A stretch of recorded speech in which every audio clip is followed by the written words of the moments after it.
తాకట్లో ఉన్న మీ బంగారాన్ని విడిపించి ఆ రోజు ఆన్లైన్ రేటుకి కొంటాం. Sharma gold company.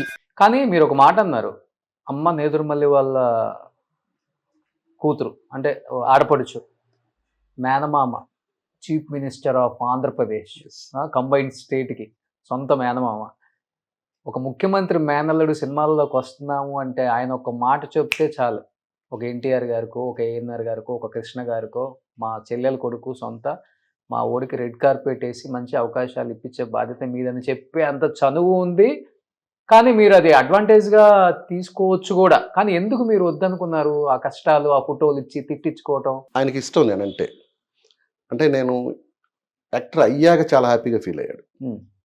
ఆయన ఒకరోజు క్యాబినెట్ అందరిని నిలబెట్టి వాడెవరో తెలుసా అని అన్నాడు. ఓకే. మొత్తం క్యాబినెట్ అంతా ఉన్నారు, ఆయన సీఎంగా ఉన్నాడు. సినిమా యాక్టర్ అండి, చిన్న నో నా మేనల్లుడు ఓకే. అంత గర్వంగా చెప్పుకునేవాడు. ఓకే. ఆయన ఒక్కసారి నేను ఇన్స్టిట్యూట్ అయిపోయాక ఆయన దగ్గరికి ఎందుకు వెళ్తే దాసరి గారికి ఫోన్ చేసి మాట్లాడాడు.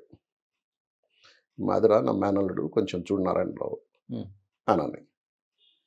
బట్ ఇక్కడ ఫస్ట్ తెలుసుకోవాల్సిన విషయం ఏంటంటే రికమెండేషన్స్ మీద ఏది జరగదు. ఓకే. ఇండస్ట్రీలో రికమెండేషన్స్ మీద జరిగేది 1%, 0.1%. ఇక్కడ ఫస్ట్ కావాల్సింది లక్. ఓకే. ఫస్ట్ లక్, రెండోది టాలెంట్, మూడోది డిసిప్లిన్. ఈ మూడు మనకుంటే ఈ లక్ అనేది ఏంటంటే సక్సెస్. సినిమా సక్సెస్ అవ్వాలి, అందులో నేను చేసిన క్యారెక్టర్ సక్సెస్ అవ్వాలి. These all are depends on luck. రెండోది టాలెంట్. ఓకే. టాలెంట్ అనేది ఏంటంటే మనల్ని ప్రూవ్ చేసుకోవాలి. ఇంకొక అవకాశం వస్తే చేసుకుంటానంటే కుదరదు. నీకు వచ్చిన అవకాశాన్ని నువ్వు వాడుకోవాలి. మూడోది బిహేవియర్. మనం ఎంత ఎదిగినా ఒదిగి ఉండాలి. ఇవన్నీ అంత పెద్ద కుటుంబంలో పుట్టారు కాబట్టి చూసి నేర్చుకొని వచ్చారు. ఇక్కడికి వచ్చాక నేర్చుకున్నా.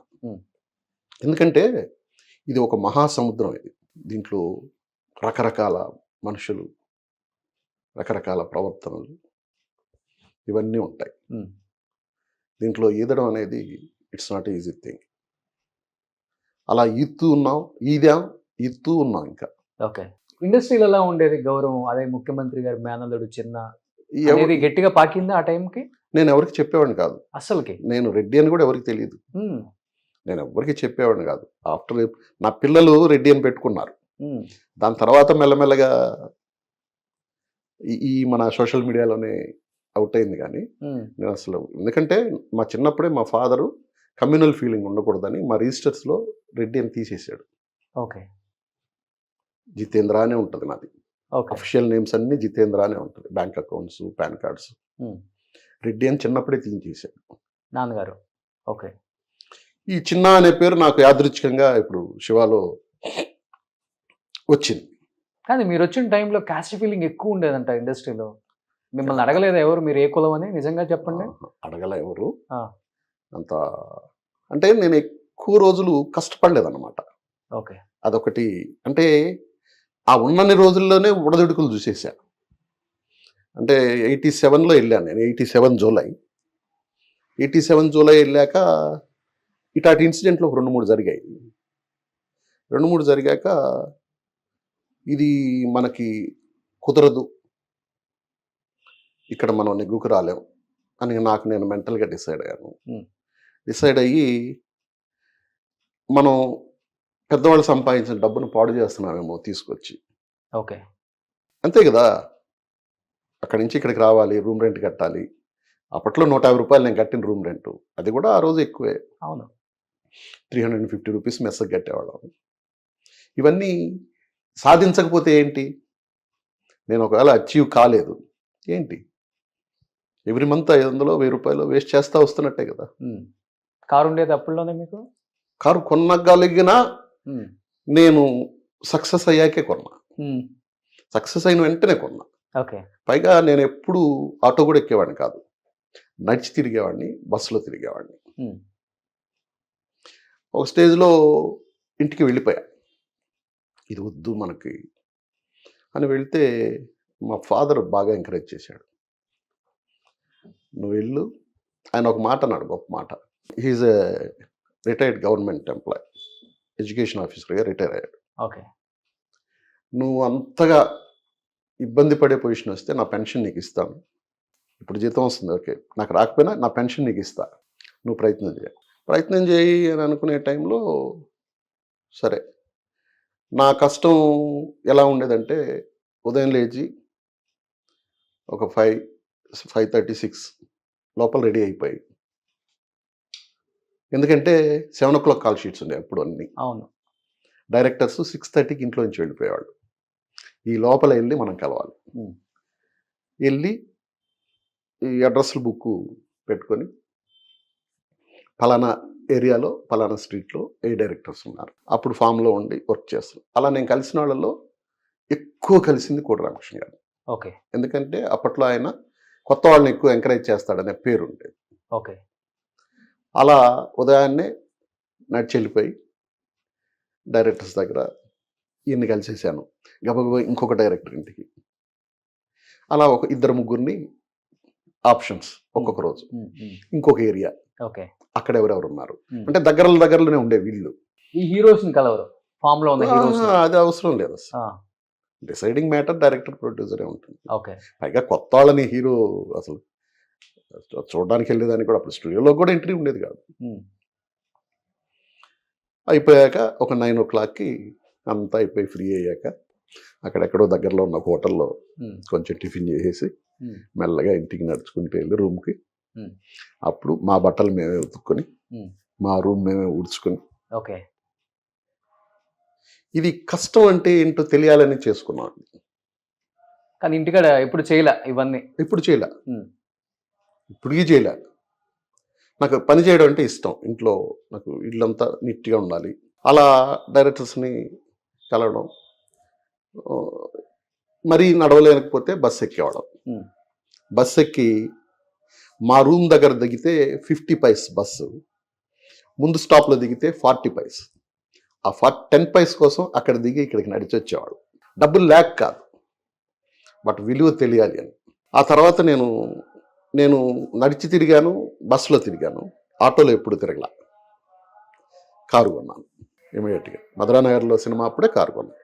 కానీ అప్పటికి వేలు లక్షలు ఖర్చు పెట్టే స్తోమత ఉంది, మామయ్య ముఖ్యమంత్రి, కానీ పైసాకు కూడా మీరు వాల్యూ ఇచ్చారు చూడండి. సూపర్ అండి. అది వాల్యూ ఇచ్చాను. అంటే నేను అచీవ్ అయిన తర్వాత ఐ ఎంజాయ్. మళ్ళీ నా పిల్లల్ని గ్రాండ్గా పెంచాను. వాళ్ళకి చెప్తా అమ్మా, we're not rich, we're just upper middle class, we're not rich. మీరు కూడా, మిమ్మల్ని నేను రిచ్గా పెంచుతున్నా, మిమ్మల్ని చాలా రిచ్గా పెంచుతున్నాను. ఆడపిల్లలు కాబట్టి అన్ని ఇచ్చి మేము చాలా రిచ్ అనే ఫీలింగ్ మీ మనసులోకి తెచ్చుకోవద్దు.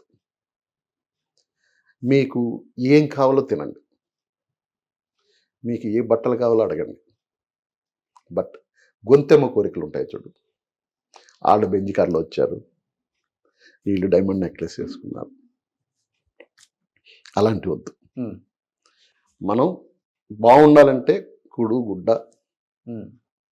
ఇల్లు మీకు కంఫర్టబుల్గా సొంత ఇంట్లోనే పెట్టా. మీరు పుట్టినప్పటి నుంచి మీకు ఫుడ్. ఈ రోజుకి నా పిల్లలు మామూలుగా ఎవరన్నా ఇంటికి వెళ్తే గబుక్కని పెడితే ఇలా తీసుకుంటారు కదా, దే వోంట్ టచ్. ఎందుకంటే అవన్నీ చూసేసారు వాళ్ళు. వాళ్ళకి ఏం కావాలో అదంతా చూపించారు జీవితం. మా ఫాదర్ మళ్ళీ వెనక్కి వెళ్ళమన్న తర్వాత అప్పుడే నాకు థియేటర్ ఉండేది కదా, దానికి సంబంధించిన డిస్ట్రిబ్యూటర్స్ నెల్లూరులో ఉండేవాళ్ళు. ఓకే. మన ఎంఎస్ రెడ్డి గారి వాళ్ళకి డిస్ట్రిబ్యూషన్ ఆఫీస్ ఉంది నెల్లూరు. అక్కడికి నేను రెగ్యులర్గా వెళ్ళి ఫిలిం బాక్సెస్ తెచ్చి సినిమా రన్ చేసేవాడిని. ఆయన very close to Shyamprasad Reddy గారు, రమణారెడ్డి గారు అని ఆయన లేపు చనిపోయారు. ఆయన very close to Shyamprasad Reddy గారు. ఈ రమణారెడ్డి గారు నాకు బాగా దగ్గర మనిషి, దగ్గర బంధువు కూడా. అన్న, ఈ మాదిరి నేను అలా వెళ్ళి ట్రై చేస్తున్నాను కదా, నాకు ఒకసారి మీరు హెల్ప్ చేయరా, శ్యాంబాబు పరిచయం చేసి. అలాగే వెళ్దామని చెప్పి ఆయన నన్ను మెడ్రాస్కి తీసుకొచ్చారు. మళ్ళీ అది రిటర్న్ జర్నీ. వెళ్తే శ్యాంబాబు దగ్గరికి తీసుకెళ్లారు. ఈ మాదిరమ్మ వాడయ్య కొంచెం చూడంటే అన్న చూస్తాలండి, ఇదొకటి చేద్దామని. అక్కడి నుంచి ఏంటంటే ఒక మనిషి పరిచయం చేసుకోవడానికి అప్పట్లో చాలా కష్టంగా కష్టం. ఉండేది. అవును, ఎగ్జాక్ట్లీ సార్. ఇప్పుడు చాలా ఈజీ యాక్సెస్ అయిపోయింది కానీ ఈజీ యాక్సెస్ అయిపోయింది. ఈ మీడియా కూడా లేదు. ఉమ్, చిన్న అనే ఒక నూతన నటుడు నాడని నేను 5 సినిమాలు చేశాక పేపర్లో అంత ఫోటో వచ్చింది. ఇప్పుడు అలా కాదు కదా, ఉమ్. అసలు ఏది సినిమా రాకముందే- స్టార్ట్ అవ్వక ముందే ఓపెనింగ్ దగ్గర నుంచే ఆ, అయితే అలా శ్యాంప్రసాద్ రెడ్డి పరిచయం అయ్యాక ఇంకా ప్రతిరోజు లేచి పనులన్నీ అయిపోయాక వాళ్ళని కలిసి శ్యాంప్రసాద్ రెడ్డి ఆఫీస్కి వెళ్ళి ఉమ్, ఆయన సార్ ఏమ్మా బాగున్నావు, ఆయన పొలైట్గా ఉండేవాడు. బాగున్నావు అని, బాగున్నాను ఆ మేనేజర్స్ వాళ్ళతోటి. ఎందుకంటే ఒకరి ద్వారా ఒకరు ఎవరైనా పరిచయం అవుతారేమో. ఇంకొకటి మీ మామగారు చీఫ్ మినిస్టర్, వాళ్ళ మామగారు కూడా చీఫ్ మినిస్టర్. కోట్ల ఇటేమో కోట్ల ఫ్యామిలీ, ఇటేమో నేదరమల్ల ఫ్యామిలీ. మేబీ ఎక్కడో అయి ఉంటుంది కనెక్షన్. అయితే ఆయన అప్పుడు సత్యారెడ్డి గారని డైరెక్టర్, ఆయనది మా నెల్లూరే.